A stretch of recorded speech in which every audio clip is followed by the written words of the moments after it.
Mix by AG recording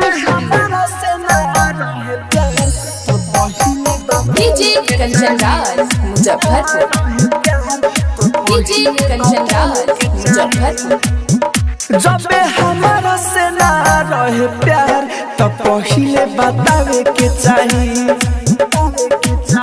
जब हमारा से ना रहे प्यार तो पहिले बतावे के चाहिए। केहू के आसरा धारा के यार ना ये तना सतावे के चाहिए। जब हमारा से ना रहे प्यार तो पहिले बतावे के चाहिए। Mix by AG recording studio. DJ Kanchan Raj Muzaffarpur. DJ Kanchan Raj Muzaffarpur.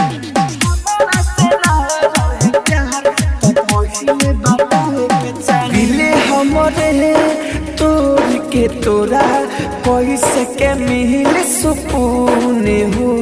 शादी होता तो हवे करे जा मेहदिला ले ले जइहा खून हो।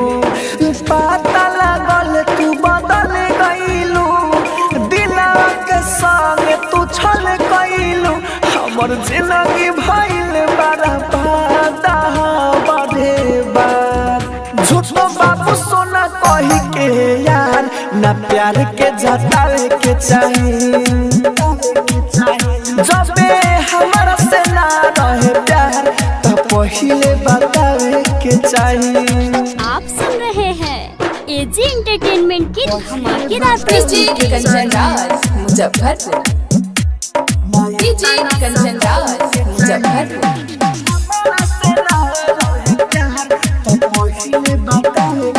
राइटर यार बिया चंदन तोहरा ला रोई हरदम में हो।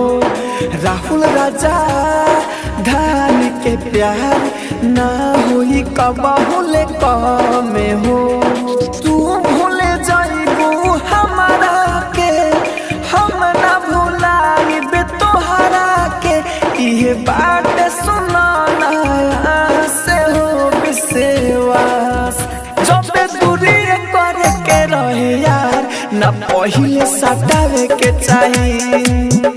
हाँ जब हमारा से ना रहे प्यार तो पहिले बतावे के चाहिए। Mix by AG recording studio Roshanpur Sapaha.